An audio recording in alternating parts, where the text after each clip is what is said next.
అందరికీ నమస్కారం.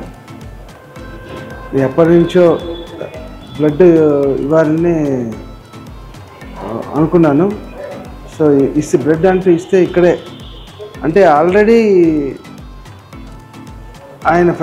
ఆయనకి కానీ నా వర్క్ ద్వారా ఎంతో నా బ్లడ్